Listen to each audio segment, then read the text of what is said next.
आज हम लोग वर्ण तथा वर्णमाला के बारे में पढ़ेंगे, जिसमें देखेंगे कि वर्ण क्या होता है, वर्णमाला क्या होता है, वर्ण के कितने भेद होते हैं, स्वर क्या होता है, व्यंजन क्या होता है, हिंदी में कुल कितने वर्ण होते हैं, हिंदी में कुल कितने स्वर होते हैं, हिंदी में कुल कितने व्यंजन होते हैं तथा सभी वर्णों का उच्चारण स्थान क्या है, इन सभी के बारे में पढ़ेंगे। तो चलिए सबसे पहले हम लोग देखते हैं वर्ण। तो भाषा की सबसे छोटी इकाई को वर्ण कहा जाता है।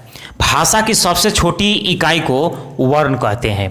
हिंदी में मूलतः 52 वर्ण होते हैं, हिंदी में मूलतः 52 वर्ण होते हैं, लेकिन हिंदी वर्णमाला में 44 वर्ण होते हैं। हिंदी में कुल 52 वर्ण होते हैं, लेकिन हिंदी वर्णमाला में 44 वर्ण होते हैं।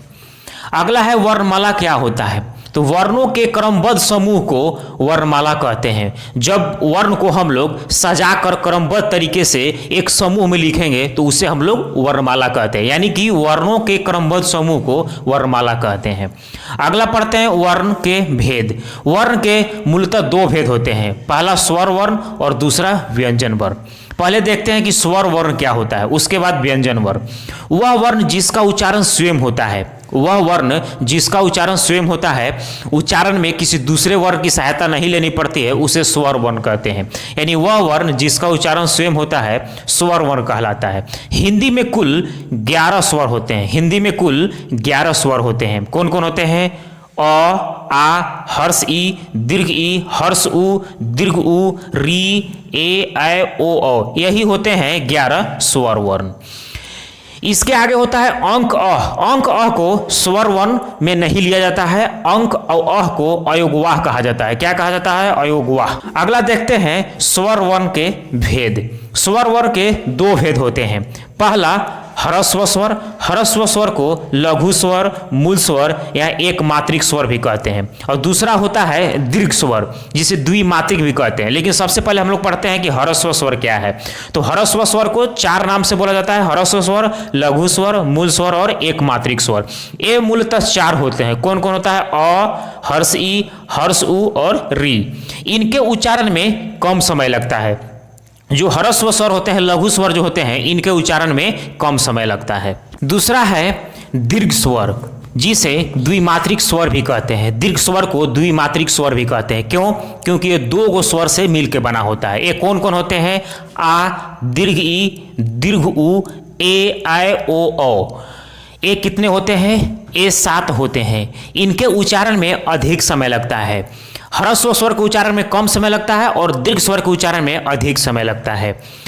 आ, दीर्घ ई और दीर्घ उ को सजातीय स्वर कहते हैं और ए, ऐ, ओ, औ को विजातीय स्वर कहते हैं।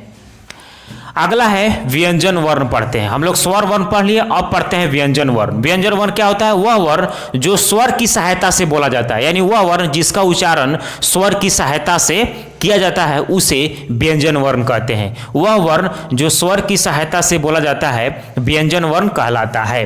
हिंदी में कुल 41 व्यंजन वर्ण होते हैं। हिंदी में कुल कितने होते हैं? 41 व्यंजन वर्ण होते हैं, लेकिन हिंदी वर्णमाला में सिर्फ 33 व्यंजन होते हैं। 33 व्यंजन होते हैं।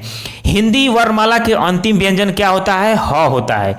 हिंदी वर्णमाला के अंतिम व्यंजन ह होता है। अब हम लोग पढ़ते हैं व्यंजन वर्ण के भेद। व्यंजन वर्ण को मुख्यतः 5 भागों में बांटा जाता है। पहला है स्पर्श व्यंजन। स्पर्श व्यंजन क्या होता है? क से लेकर म तक, क से लेकर म तक को व्यंजन को स्पर्श व्यंजन कहते हैं। ये मुख्यतः 25 होते हैं। कितने होते हैं? 25 होते हैं। दूसरा है अंतस्थ व्यंजन।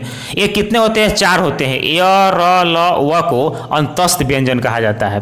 अगला है ऊष्म व्यंजन।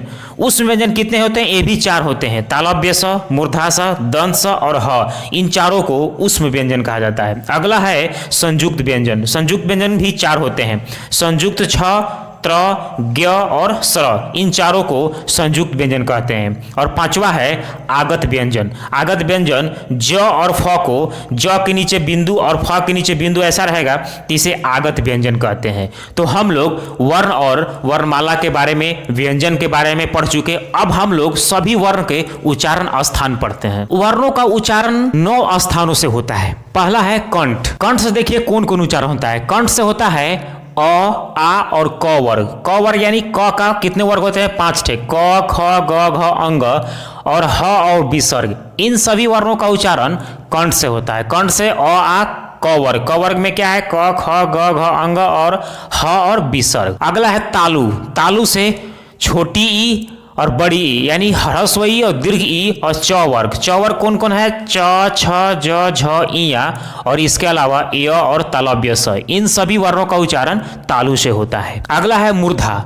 मूर्धा से किसका किसका उच्चारण होता है? री का और ट वर्ग। ट वर्ग में कौन कौन आता है? ट, ठ, ड, ढ, न और इसके अलावा र और मूर्धा स। इन सभी वर्णों का उच्चारण मूर्धा से होता है। अगला है दंत से। देखिए दांत से किसका किसका उच्चारण होता है? त वर्ग। त वर्ग में कौन कौन आएगा? त, थ, द, ध, इया और इसके अलावा ल और दंत स। इन सभी वर्ण का उच्चारण दंत से होता है। अगला है ओठ से। ओठ से कौन कौन उच्चारण होता है? छोटा ऊ, बड़ा ऊ यानी ह्रस्व ऊ और दीर्घ ऊ। इसके बाद प वर्ग। प वर्ग में कौन कौन आएगा? प, फ, ब, भ, म। इन सभी वर्ण का उच्चारण ओठ से होता है। अगला है दंतोट्स यानी दांत और ओठ दोनों मिलाकर किसका उच्चारण होता है? व का। व का उच्चारण दो जगह से होता है, दांत और ओठ दोनों मिलाकर। अगला है कंठ तालु। कंठ और तालु दोनों से मिलकर किसका उच्चारण होता है? ए और ऐ। ए और ऐ का उच्चारण कंठ और तालु दोनों से होता है। कंठ ओठ से। कंठ और ओठ दोनों मिलकर किसका उच्चारण होता है? ओ और औ। ओ और औ का उच्चारण कंठ ओठ से होता है। और लास्ट है नासिका।